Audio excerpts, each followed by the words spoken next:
Good morning and welcome to गना short में आप सबका स्वागत है। India and China, there is a long march and it is without trust.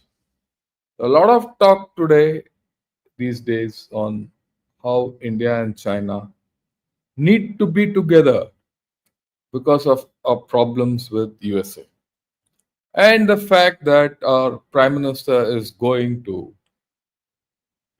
Tianjin day after tomorrow participate in the SEO meet, and then probably he'll have a talk with Xi Jinping. Has raised a lot of hopes in India.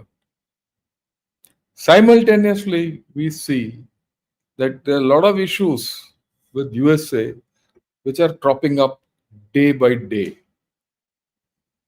And that puts a lot of thinking on all of us. Look, will we become friends with China once again? Will India and China cooperate? Okay, let's go over it logically, right? At the outset, I'd like to tell you whatever is happening with USA, we have a lot of differences with USA, right? But that doesn't mean that China is our friend. We have major issues with China, which we can repair now with the given the thing opportunity which is there in front of us. That does not make an enemy out of USA for us. Understand this. And we'll see it in this matrix. And amongst all this, we have to see that look, India is growing and it cannot be stopped. I've explained this earlier. So let me talk about China and India. And what we'll do largely is see the Chinese perspective, right? We know our perspective. The Indian perspective is well known. But what is the Chinese perspective? There is a perspective of 5-6 months back, and there's a current perspective. So I'm going to get to that current perspective eventually. But let's go. And I'm going to go in and dive deep into across the board with a variety of thoughts which are coming from hardcore Chinese media, not superficial Chinese media, not Global Times. Global Times is a political organ. Not that others are not, but I'm going to go into what people think there. Look at this from Guancha, because why I pick up Guancha, because Mandarin, all this is translated stuff, and most importantly, Guancha is a hardcore Chinese communist backing. It's not communist, but it backs the China thought process. It backs the communist line. Heavily colored, but gives you the truth of what China is thinking and how China is thinking. Not the official China, the other one. Okay. Global Times is propaganda, pure propaganda. Okay. Right. Look at this. He says China opposes bullying by the United States. Indian media pay attention to the Chinese ambassador's righteous stance. Unusual. So, the Chinese ambassador Zhu Fiong, ever since he's come, he's been active on the social media and he's put it out that China will stand with India and will not allow bullying by USA and all that. Great. A lot of people have responded. A lot of people feel that, oh, there's a new era of India-China relations, right? And here it is, if you Rudraj says, "Sir, it's good to be back with both nations heavily dependent on energy imports. Could cooperation in oil, gas, and rare earths shape the regional balance?" Okay, then he says, if India relaxes its naval posture with China, would they jointly secure alternative sea lanes as a way to weaken US Indo-Pacific influence, right? And things like that. So when you look at this, this is let me put it at the outset. This is wishful thinking. Don't even think of all this. It is not going to happen. Don't have stars in your eyes. Not because of my own thing. Unless you know how those people are thinking, you will not understand what I'm trying to put across. And these ideas have to change. Look, I'm going to take you back. This was in March. This article is in March. And he's in this, it says Modi's signals thaw in China ties, reaffirms strong bond with Trump. What is this all about? This is all about the interview given by our Prime Minister to Mr. Lex Fridman in March 25. Right? Hear it. Okay. और मैं मानता हूं कि इतने सशक्त संबंध रहे, इतने गहन सांस्कृतिक संबंध रहे, और पहले के सदियों में कोई हमारे बीच में संघर्ष का इतिहास नहीं मिलता है। हमेशा एक दूसरे से सीखना, एक दूसरे को जानने का ही रहा है। और बुद्ध का प्रभाव किसी जमाने में तो चाइना में काफी था, और वो यहीं से ही वो विचार गया था। हम भविष्य में भी इन संबंधों को ऐसे ही मजबूत रहना चाहिए, कंटिन्यू रहना चाहिए। ये हमारा जहां तक डिफरेंसेस तो होते हैं, दो पड़ोसी देश होते हैं तो कुछ तो होता है। ऑकेजनल डिसएग्रीमेंट भी बहुत स्वाभाविक है, कोई ऐसा तो हर चीज नहीं होता, एक परिवार में भी रहता है। लेकिन हमारी कोशिश है कि हमारे जो डिफरेंसेस हैं डिस्प्यूट में ना बदले, उस दिशा में हमारा प्रयास रहता है। उसी प्रकार से हम डिस्कोर्ड नहीं, डायलॉग, इसी पर बात कर बल देते हैं, तभी जाकर के एक स्टेबल कोऑपरेटिव रिलेशनशिप और दोनों ही देशों के लिए बेस्ट इंटरेस्ट में है। ये सीख है कि हमारा सीमा विवाद चलता रहता है।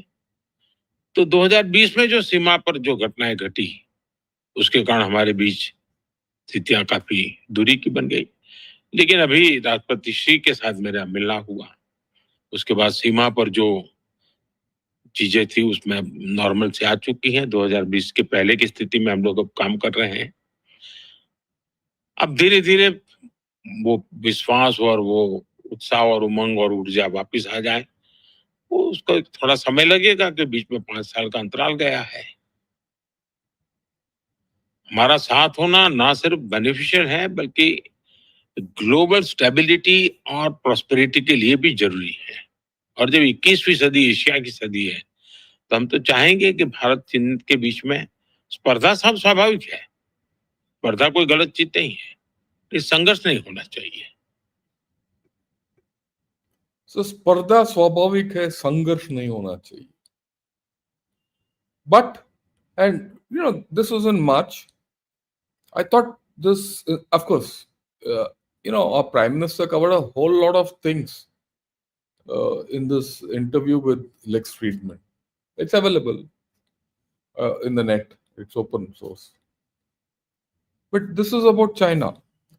A lot of hope he expressed in March. What happened in April? April, Pahalgam happens. And whom does China support? Pakistan. So all what a Prime Minister, and I thought this talk was a huge outreach. And this was coming on the back of what happened in Kazan last year, November, where disengagement started. And then Sindoor happened. And now you're trying to speak to China on the basis of a rift with USA. It's a rebound. Now, when you do this kind of a rebound and expect something great will happen, it won't happen. Because after this talk by, you know, the Prime Minister, many things have happened. So let's go stage by stage. Now, look, this is the analysis which was carried out of this speech and this talk in South China Morning Post then. And I did show it at that time, but I'm getting back to that. He says the key reason for this development, this talk, right, is New Delhi's realization that maintaining a Cold War with Beijing is increasingly costly. That's the view from then, that India can't afford this Cold War with China. More importantly, given that last October the two sides held their first formal bilateral dialogue since 2020 Galwan incident, economic cooperation would soon take diplomatic precedence over the border dispute. Even then, they still felt that the border dispute can be put in one corner of our relationship and the economy can take over. And it is clear that the US Indian dynamics play a significant role in shaping Sino Indian ties. This is their view at that point of time. So they're still conscious of the India US relationship at that time. And they were trying to put the border in the back seat. But what happened after that? We know Sindoor happened. And some outreach is taking place. Wang Yi came here. So we started some consultations on the border. Some announcements were made. Some story about delimitation. I call it a story because though both countries have announced, there are issues in this. They've, the working committee is going to meet and some delimitation is going to take place. Early harvest, all the question marks. Early harvest gives me creeps. That word itself sends, creepy crawlies all over my body. So there are issues which have to be resolved, which I don't think we are in a stage yet to resolve. Okay. So the first thing we should understand is whatever outreach we do, these are all baby steps. Very, very, very baby steps. Okay. Now, alongside this, in March, April, there's a time also, remember, go back 3 months, the tariffs were kicking in and all that. This is Indian farmers versus American patents. It's not patients, patents. Who's the biggest loser in the US? Sorry, it's American patients, not patents. Patients. That is, getting seeds, GM stuff from there versus we giving drugs. Says who's going to be the biggest loser in the US-India tariff war? This is their view. They saw this rift coming. They knew it. It's not as if we didn't know it. We also knew it. We were hoping to hit it off, but it's not. We're trapped. And they see an opportunity. Okay. Then I'm going back a little more. I'm jumping up and down. Even before March, this article, I discussed this in great detail with everyone. In fact, I put a video. It says taking stock of infrastructure construction at the Sino-Indian border in Modi's tenure. I found this situation was whatever. They're monitoring us. Why did I show this? Why have I picked this up? If you go through this article, they're monitoring whatever infrastructure we are doing. But interestingly, this article contained this paragraph. And it doesn't go out of my head. For the sake of future of China and future generations, we must adhere to a long-term, continuous, and unwavering policy framework to dismember India. This is a long-term and arduous task, but we must stick to it and never give up halfway. This is their view. When they analyze India and they give opinion about India, this is what it is. And this opinion is not far back. It's in February, March. They are tracking India very minutely. And why, we'll come to it, because today is going to be a little long session, but you have to understand the Chinese mind. I don't believe in thinking, oh, because we're not going to America, we're cutting with America. Go to China, shake hands with Xi, become friends because Wang Yi came here. Hindi Chinese bye bye. Hindi Chini bye bye, we lost Aksai Chan. Let's not make that mistake again. Yeah, see, I'm going to give you different flavors about how China has started thinking about us. That's the important part. You're not, we are not, we are not no more a pushover. You will find diverse thinking from now coming from China, because there's a shift in the way what they how they perceive us. Some are in the old mold, but some are thinking differently. Look at this article. China must accept India is looking after itself. There are people who say, look, yeah, you can't stop India from what it is. You have to deal with India based on how it's progressing and what its future is going to be. Okay.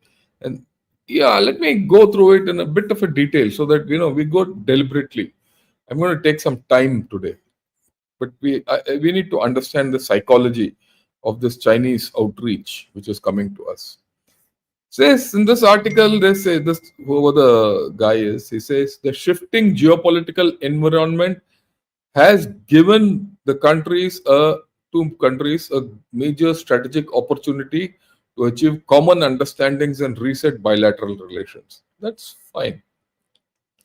But he says Beijing must adopt a pragmatic approach and view New Delhi as a partner in the reform of regional and global order. Okay, that's important. But what does he say? He says restart talks on Indian participation in RCEP trade. Okay, China's perception of India as a potential ally of other superpowers, historically Russia and more recently the United States, has also fueled strategic mistrust. However, Beijing must come to terms with the reality that India's policy of strategic autonomy and non alignment means it seeks to secure its independent national interests and not simply align with one bloc or the other. So he's telling them, look, don't think India will come close to China. As much as India has moved away from USA and maintains a safe distance from Russia, I'm using this word, safe distance from Russia, it will not go close to China. That's the realization which is coming within them. Okay. Then he says, nonetheless, however, the US India tariff dispute pans out, India's policy of strategic autonomy means it will continue to balance ties with all major powers, seeking to maximize its own interests without becoming a pawn in other countries' rivalries. Very balanced way. This is the way India is going to behave. It's not going to swing China's way. And that's right. We're not going to swing China's way. So then this Taiwan business, as much as Kashmir is close to us, Taiwan is an emotive factor in China. I found two articles about Taiwan. And understanding these two articles is very important for us. Indian officials are engaging the so-called clarification of Taiwan related issues. China unexpectedly, this is inconsistent with the facts. Look, these headlines are funny because these are actually Chinese translated.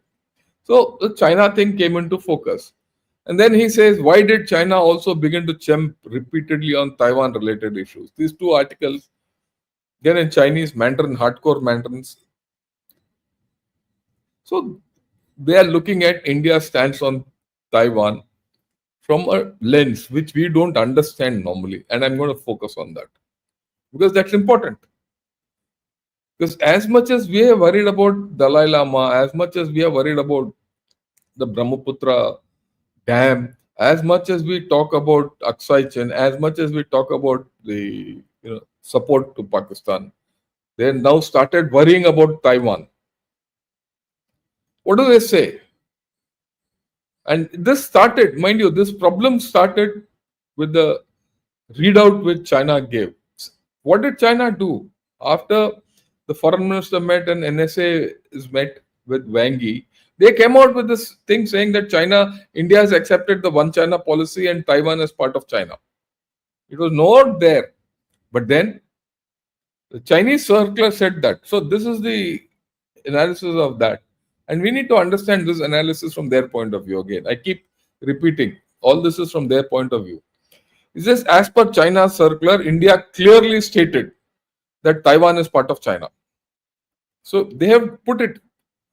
So whatever you do with them, this slipping in, using gaps and stating something and then saying that's your official position, that perfidy, act of perfidy will always be there with China. So can you trust them? And this is latest. And this is at a time when that fellow came here, Wang Yi, to invite our Prime Minister to come and meet Xi Jinping. And at that time he played this trick. So you can imagine. Then he says, this is a full article. I'm going to be deliberate today because you have to understand how people think. My saying it doesn't, give credence. What they say, listen to that. I'm only being a conduit here. He says India quickly clarified that its position had not changed and stressed that it would continue to promote economic, scientific, technological, and cultural cooperation with Taiwan. Okay. Then he says India's inconsistent statements not only weakens the positive atmosphere of this sound Sino-Indian diplomatic contacts, but also reveals India's real operating logic on Taiwan-related issues. We create vague space in words and expanding cooperation with Taiwan as much as possible in practice. India's position in the One China principle is repeated and vague. It avoids clear commitments through ambiguous wordings, right? And it promotes economic, trade, and security cooperation with Taiwan as much as possible in practice. It worries them. And why not? Okay, because people keep asking, sir, what about One China policy? We've long jettisoned it. We don't talk about it. He says, take this analysis. India-Taiwan trade exceeded $10 billion in 23-24, and it should go more.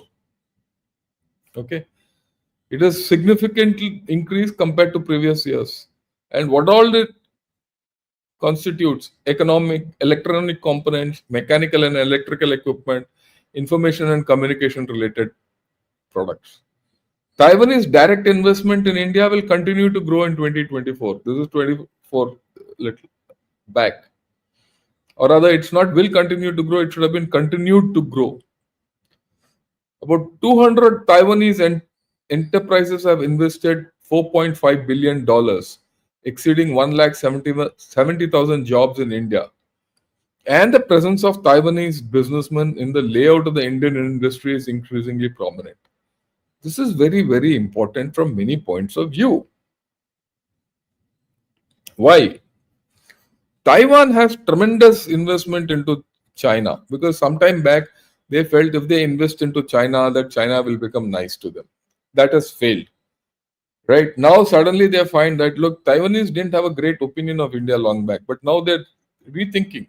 So they've started coming towards us. And now they find that this is a safe haven for investment. They're investing. So if you open your doors to Taiwan, things will improve. This is one-to-one between us and Taiwan. But when you do that, China has a problem.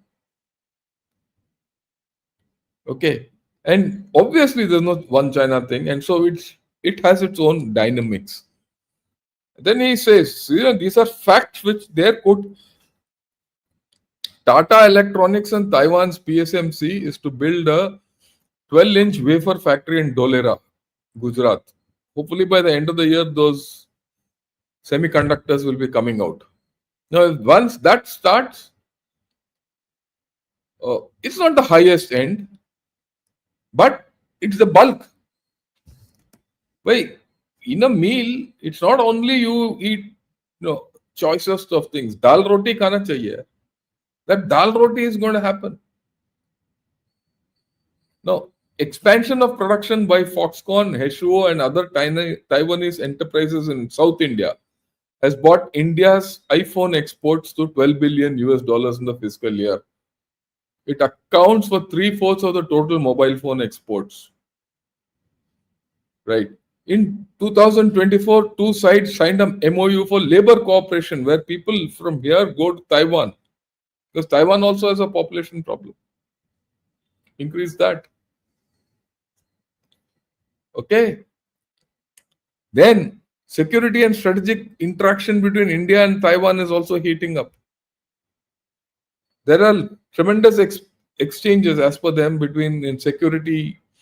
Retired senior generals are going on. In fact, our naval chief had gone a year before last or last year to Taiwan during a security dialogue, and he spoke there also.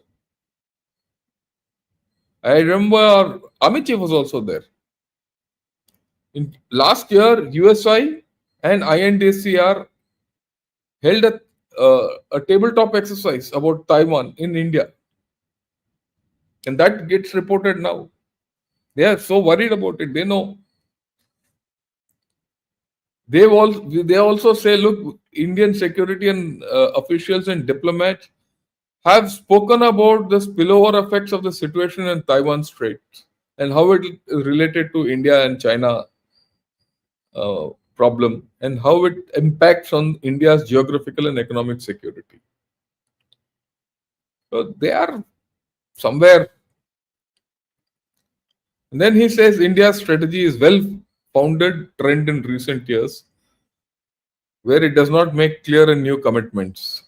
It continues expansion of exchanges with Taiwan. It does not repeat the one China principle. Okay. It can be seen that India's strategy is not a temporary expedient, but a carefully designed calculation that it is closely matched with specific economic, trade, and diplomatic operations. Okay. Engaging in Taiwan issue cannot only add points to India's cooperation with the United States, Japan, but also acts as a chip in the game against China. India's Taiwan-related rhetoric is not only in the cooperation of the grey zone, but also gradually nests with the Sino-India border issue. See that stance. They are very, very worried about Taiwan. So one of the things which will come out now is forsake your relations with Taiwan. Can you do so? That's their push, right? And then, of course, he says in 2010, China's distribution of staple visa, caused dissatisfaction in India. And that is why we have eschewed the principle of one China. And after Galwan, this policy has increased. Okay.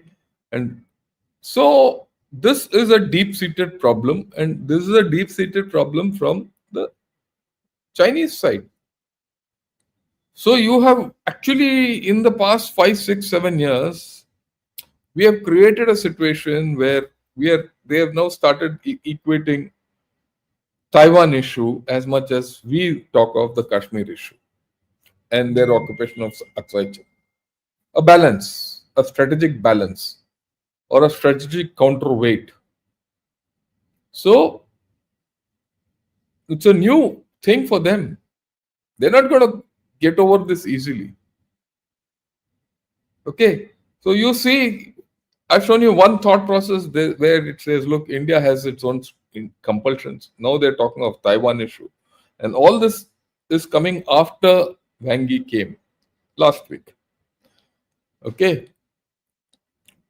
Now the operative part, very, very important. For China, the China-India border dispute and the Taiwan issue both involve national sovereignty, territorial integrity, and security and are highly sensitive national interests. This is the core of their issue. When they say, no, no, no, keep the border away, we'll talk of economy, they are very clear that there will be no compromise on this. China will not make deals on any major international interests involving territorial sovereignty. So there is no leeway on the border. If there is no leeway in the border, how far can we go with China? China's trust in India on the border issue will also decline. So we are not going to go anywhere just because Mr. Modi goes and meets Xi Jinping for half an hour. He met him in Kazan also. That fellow Vangi came here and spoke, and we'll go. The way I look at it, we'll take it forward. Next 2-3 days, we're gonna talk about this more. What will happen? What can happen? Yeah, they'll talk. They'll say we'll do this. Maybe a few flights will resume. Some trade will happen, but it's all limited. What we should do, what we should not do, is something which we have to think of. And I'm going to talk of this. I'm going to talk of this. How does India achieve a balance between China and USA? And what should we do with both as we go along? Are we going to go into the arms of China like idiots when this is the thinking coming? This is not all. I'll get to a little more passionate thinking. Then this is yet another viewpoint which is coming out from there. Sell India, buy India. Don't get stock and property markets confused. This is about the stock and property markets in India and China. But the analysis is interesting, how they look at us. Then he says, since 2020, the Nifty has risen 190% in the past 5 years. Okay. It has outperformed the benchmark S&P 500 index, and which itself is more than 150%. The same has not happened with the Shanghai or the Chinese indices. So that it is a reflection of our inherent strength of our economy. That's not going to go. All this is 1 week.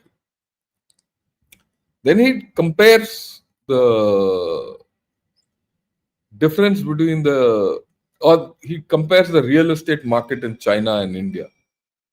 The fundamentals of the Chinese and Indian real estate markets are like night and day. Night is China, day is India. The crisis in China's housing market has entered its 5th year.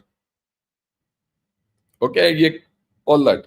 It says property investment in the first 7 months of 2025 has fallen in 70 cities, including Tier 1 cities. Okay. In China's commercial property market, office and shopping center rents in the major cities have contracted, vacancy rates have increased. In India, by contrast, premium and luxury housing markets are growing rapidly, with prices in Bangalore and New Delhi up 14% in the first half of this year. Gross leasing volumes in the 7 largest office markets hit an all-time high in the first 6 months. If office markets are growing, businesses are growing, and your GDP is growing, understand this.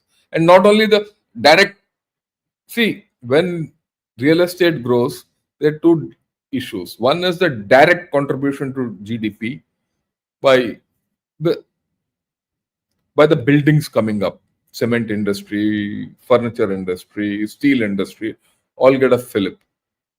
The indirect thing, when your office, rentals go up, your office properties go up, people are doing business, and that's growing up at tremendous pace. That is why, when the outsider starts this analysis, you then know where you are in India. Look at it and the Chinese are your worst enemies, okay. Adversaries, okay. But they're also the guys who are analyzing you the most critical. analysis is coming from China. And this is it. It is property market in China and India like night and day. And property was 30% of China's GDP. And it's not that much, but you're growing. It's not stopping. And property and housing always fuels a boom in the economy. Okay, shopping center rents were up 8% in the year on year in the first quarter. So that's it. Then he goes on to say India plays a crucial role in multinational companies' global office portfolios. They have global capability centers here. Okay, that itself has contributed to 40% of leasing activities between 2016 and 2024.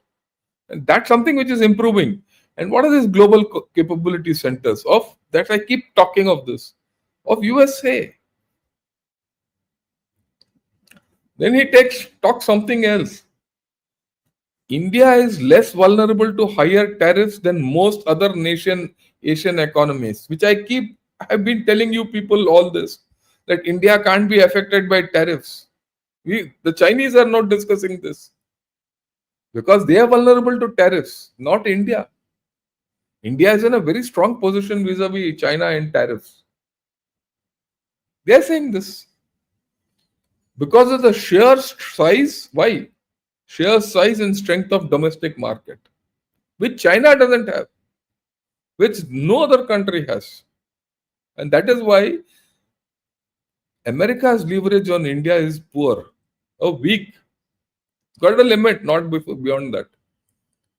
Okay. Export, see, again, very, very deep analysis is coming out from there, which we need to understand. Export account for the lowest share of economic output amongst the region's leading economies. So we are not export dependent. Okay. We are not export dependent. These guys are saying. And he says this explains why the industrial and logistics market, the segment of real estate industry most exports to highest tariffs, is likely to remain one of India's best performing property sectors. So, what you see that the view in China today is India is a strong economy in many sectors. It is outperforming China, and India is not going to bend. And because India is not going to bend, it is taking very strong positions on issues which are sensitive to Taiwan, to China, like Taiwan and border and all that. And they have no scope to go back. So the thinking that we should get out of Trump and USA and jump into China's hands, no. We have strengths. Let's play to our strengths. Then things like this. We've wanted tunnel boring machines. They say, what is this tunnel boring machine all about? They call it export of shield machines to India. Let's play a digital fantasy drift. I mean, forget about what they're heading and all. He says why we should not give tunnel boring machines to India. He says we should not give tunnel boring machines to India because they'll make tunnels across Himalayas and make mobilization faster and everything, and it'll be to our detriment. Hello? So if you think they're playing straight with you and that, like someone said, we'll build sea lanes and all, I forget, nothing will happen. Nothing is farther from the truth. Okay, then he comes up, flights from direct flight should start. But there should be equal number. Otherwise, what was there earlier? Our flights, we used to send, from our one flight, they had 5 flights from there. Chinese operators having 5 flights, we having 1. So any discussion or thing with China has to be on equal footing hereafter. Look, in many respects, the gap between India and China has been closed. I told you last time. I told you about velocity. I told you about mass. China has the mass, India has the velocity. And they are realizing it now. Then they come out with some cultural thinking. I mean, this is funny. These thoughts. He says foreigners are not assimilated in India, but people who come to China are assimilated. This is something strange. He says, this kind of a logic they apply. That look, in India, when any foreigner who comes is not assimilated, it is well known that Indian history is full of assimilation. The complete Indian history is of assimilation. You assimilated the Arabs, you assimilated the Turks, you assimilated the Persians, you assimilated the Mongols, you assimilated later the missionaries, you assimilated the Portuguese, you assimilated the Dutch, you assimilated the French, you assimilated the English. And while doing so, you exported religions. This is the way we have assimilated. And these people talk of China assimilating everything. That's their cultural construct. Please understand. So they're not going to assimilate us. So don't think India and China will go into a rosy, future. There's no rosy future. Why there's no rosy future? This article. Why doesn't the wall riding in India sing so good? Okay, but forget the heading again. This is yesterday's. Yesterday. See the feeling in this. And this guy who writes regularly about India. And what he writes is not good.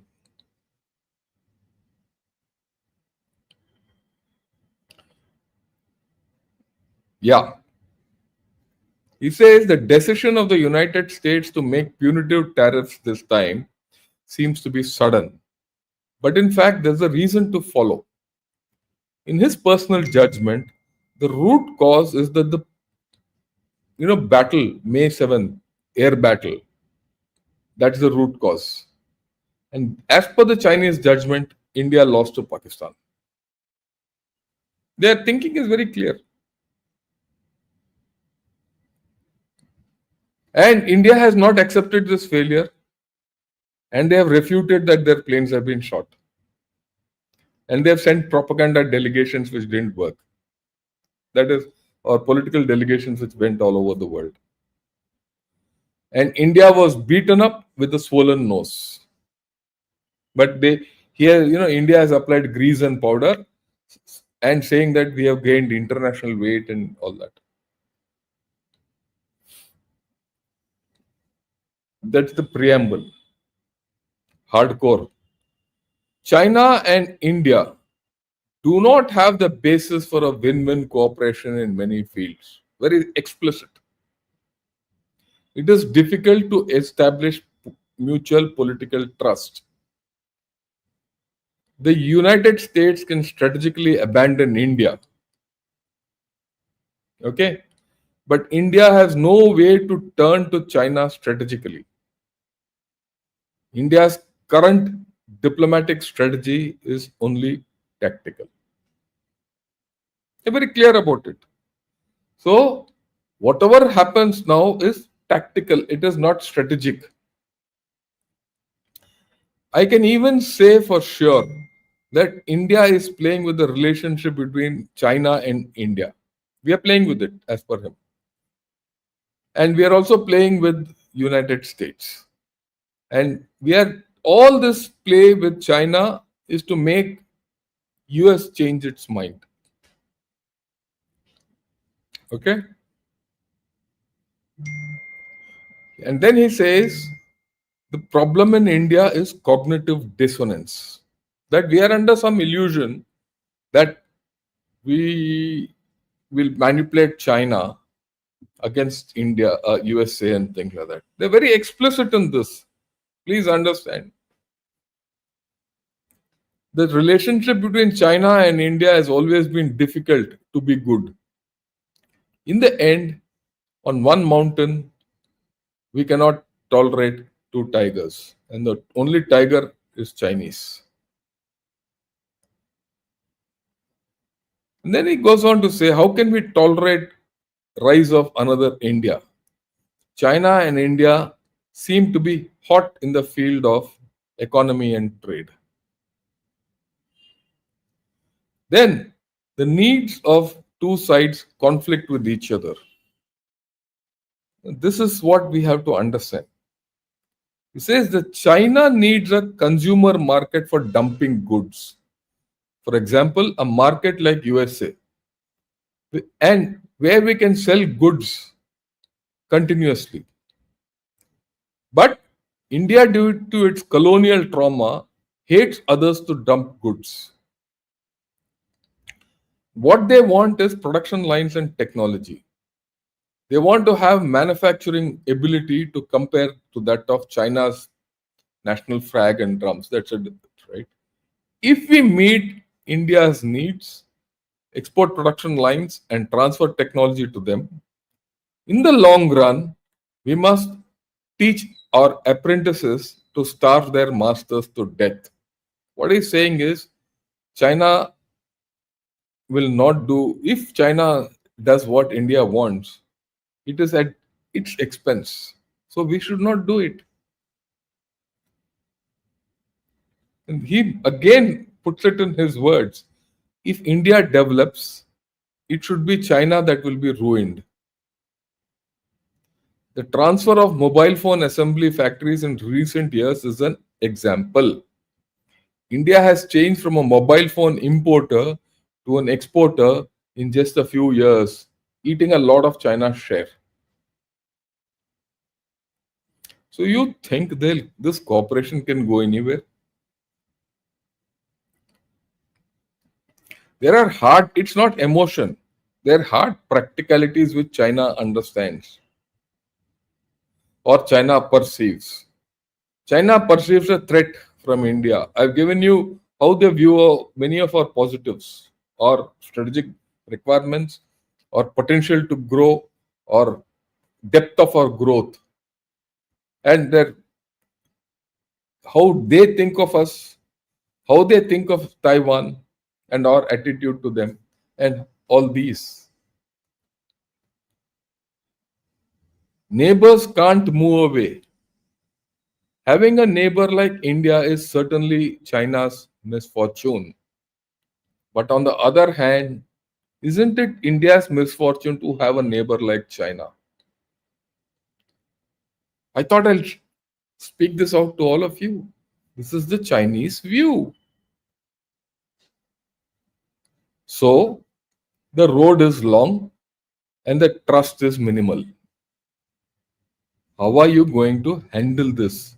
Is the $1 million question all of us should think of. Let's look at what China wants from India. And this is something which I've been talking for the past 5-6 years. They want that the border is permanently consigned to the back table as if it never existed. Because he said it is not negotiable. Territorial integrity is not negotiable and sovereignty. So it's become a integrity and sovereignty issue, the border. Very clearly, deep down, China does not like India and does not trust it. You've seen those articles. They want us to be dependent on them and we should not progress. Only they can progress and they are the only tiger in Asia. Their view is that India must be exploited so that China can revive.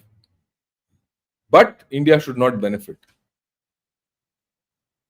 They're very clear, they want to dump their goods on us. It can't be more explicit, can it? We should break relations with USA and side with China permanently. Is that feasible? And then, of course, very clearly he said there's only one tiger on the hill. Recognize China as the undisputed hegemon of Asia and thereby the globe and be part of the Sinocentric world order. Look, let me put it, this slide I made 2 years back. I could have made this slide yesterday based on the article which I showed to you, isn't it? So please understand what I'm talking. There are certain constants of India-China relationship. The way they look at it, again, this is not my view. I'm talking the Chinese view. And this is going back to Mao, days of Mao. Says the balance of power is between China, Soviet Union, Russia, and the United States. India has no role in this. But the fact also remains that in the world this is changing. India's power is rising. Today people might not say so, but tomorrow you will be there. They don't want to recognize you. Neither the West nor Chinese. Chinese most. And India has the wild card to be kept in check through persuasion or coercion from time to time. That is why today the coercion is through Pakistan. And then the psychological pressure, that's constant, that China is the biggest power in Asia. Now that is being threatened and they feel insecure about it. And we are unequal and untrustworthy. There's no trust, that's what the chap said. And Pakistan is a strategic ally to keep India in check in South Asia. So they'll never let Pakistan go. They'll do some deal with Pakistan to ensure that they trouble you. Let's realize certain fundamentals. India and China have great power ambitions, right? India is changing as much China is changing. The rate of change is different, but it is changing. Their rate of change was great 20 years back. Not now. They're stagnating. Our rate of change is huge. And we will not stagnate because we are not an export dependent economy. We are a consumption based economy. India's rise is at China's expense. We know it, they know it. More than us, they are convinced about it. Hence, we cannot be allowed to rise. Sometime back, the tensions between India and China were only about the border. But today, they are beyond the border. They are in our neighborhood. They are in our seas. They are in the economy. They are going to weaponize economy like they did recently with even DAP, fertilizers. For those of you who don't know what DAP is. At the same time, the next 20-25 years, 2 decades are very important for China and India to achieve their goals or not achieve their goals. A lot of what will happen in India and China and the world order and everything will depend on what's going to happen in the next 2 decades. And we must understand there is no case in history where two great powers are rising simultaneously together with a disputed border. And this feeling that China is the undisputed regional power as the way it thinks is a constant. We'll have to live with it or break it. Look, in the end, when we think of our relationship with China and our problem with USA, please understand we have a border with China. You can't run away from it. You have absolute conflicts with China. With USA, you have differences. They are out. They are not in your immediate periphery. They don't affect your territorial integrity and sovereignty the way China does. Our relationship with China is more complex and complicated. Every outreach of India has been spurned. Hindi Chini bye bye and that Panchsheel of those days, 60s, was replied to us by loss of Aksai Chin and a claim on Arunachal Pradesh. What our Prime Minister said 3 months back, right, has been replied with, an attempt through Pakistan. Pahalgam, Sundur. Today we are in a situation where we are reflexively turning towards China. Well, the way I look at it, there is some value. There is some value in easing out our equation with China, but that's not as a rebound from USA. This trajectory with India and China has to be on its own terms. If you think, if we think that today you can export your way out of trouble from with China, we are living in the wrong dream. China wants to export to you, not take your exports. It wants to ensure that you are always in an adverse relationship. So this is what the reality is. You might have some minor issues, but those minor issues in the next 2, 3, 4, 5, 6 months will get reversed. Because there's a permanency in our relationship which is negative. Right? So that is something all of us must understand and behave when we talk of China, or think as we talk of China. Well, I've done for today with the thing that look, the road ahead between India and China is long, difficult, full of mistrust. And I don't see USA bridging that mistrust. Whatever our relationship with USA, that's not going to bridge that mistrust. The fact that our Prime Minister has opted to go to Japan before he goes to China is a great strategic significance, and I'll talk of it today evening or tomorrow morning. We have to understand this.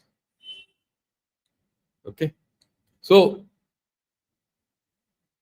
but I still feel we should talk to China because we don't want a dispute with China turning into a conflict or a war. We don't need that.